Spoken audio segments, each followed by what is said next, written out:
पंढरपूरपासून अवघ्या 15 मिनिटांच्या अंतरावर पंढरपूर करकंब रस्त्यावर धोत्रेज ग्रँड प्रायव्हेट लिमिटेड घेऊन आले आहेत पंचतारांकित सुविधांनी युक्त हॉटेल ग्रँड। तसेच पुणे मुंबईच्या धर्तीवर सर्व सुविधांनी युक्त hotel Shreyas restaurant, veg non veg permit room बार, प्रशिक्षित कुक व होस्टिंग सेवा। हॉटेल ग्रँड मध्ये उपलब्ध आहेत 50 एसी रूम्स, 3500 स्क्वेअर फुटाचा सुसज्ज बक्वेट हॉल, भव्य एसी सूट्स, टेरेस गार्डन, भव्य लॉन आणि चेंजिंग रूम सहित स्विमिंग टँक, प्रशस्त पार्किंगची सुविधा। पंढरपूर नजीक असलेल्या हॉटेल ग्रँड या सुसज्ज आणि पंचतारांकित सुविधांनी युक्त hotel grand, hotel Shreyas restaurant, veg non veg permit room बार, पंढरपूर करकंब रोड। संपर्क 02186 24 22 45। जिल्ह्यात काही दिवसापासून आत्महत्या आणि हत्येचं सत्र सुरू असून गेल्या 3 महिन्यात अंदाजे 25 घटना घडल्या आहेत।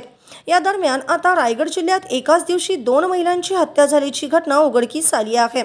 रायगड जिल्ह्यातील रेवदंडा पोलीस स्टेशन हद्दीत असणाऱ्या अलिबाग तालुक्यातील दिवीवाडी येथे तरुणीचे काका तुकाराम सजन्या नाईक यांची हत्या केल्यानंतर तुरुंगात जावं लागलं होतं। या गोष्टीचा राग मनात धरून आता त्यांची पुतणी अर्चना चंद्रकांत नाईक वय वर्ष 36 दिवेवाडी हिचा गळा आवळून तिला ठार मारलं असल्याची फिर्याद दर्शना किशोर नाईक वय वर्ष 39 राहणार दिवेवाडी यांनी दत्ताराम नागू पिंगळा राहणार गंगेची वाडी यांच्या विरोधात रेवदंडा पोलीस ठाण्यात फिर्याद दिली आहे। पोलिसांनी दिलेल्या माहितीनुसार फिर्यादी यांची बहीण अर्चना चंद्रकांत नाईक हिचे शेजारीच राहणाऱ्या दत्ताराम नागू पिंगळा यांच्याबरोबर प्रेम संबंध होते। मात्र त्यांच्या प्रेम संबंधाला तिच्या काकांचा म्हणजेच तुकाराम सजन्या नाईक यांनी विरोध केला होता। तसेच अर्चना नाईक हिचा विवाह चंद्रकांत अशोक नाईक यांच्याशी लावून दिला। या गोष्टीचा राग मनात धरून दत्ताराम नागू पिंगळा याने 28 मार्च 2018 रोजी तुकाराम सजन्या नाईक यांच्या डोक्यावर आणि पाठीवर धारदार हत्याराने मारहाण करून दुखापत करून त्यांना गंभीर जखमी केले होते।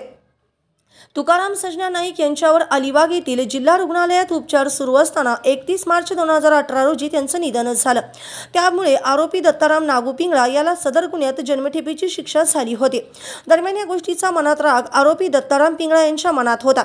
आरोपी दत्ताराम हा जेलमधून जामिनावर एप्रिल 2024 मध्ये बाहेर आल्यानंतर दत्तारामने अलिबागला 1 सप्टेंबर 2025 रोजी रात्री 8 वाजण्याच्या सुमारास तो मयत अर्चना नाईक हिला भेटण्यासाठी दर्शना नाईक यांच्या आईच्या घरी आला होता।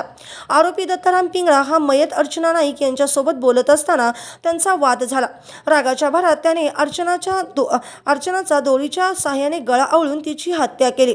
दरम्यान रेवदंडा पोलीस ठाण्यात गुन्हा दाखल करण्यात आला असून अधिक तपास अलिबाग उपविभागीय पोलीस अधिकारी माया मोरे यांच्या मार्गदर्शनाखाली रेवदंडा पोलीस ठाण्याचे सहाय्यक पोलीस निरीक्षक श्रीकांत किरवले हे करीत आहेत। ताज्या घडामोडी पाहण्यासाठी आमच्या YouTube चॅनलवरील PVR म्हणजेच पंढरी वार्ता या न्यूजला सबस्क्राइब करा आणि शेजारील बेल आयकॉनवर क्लिक करा।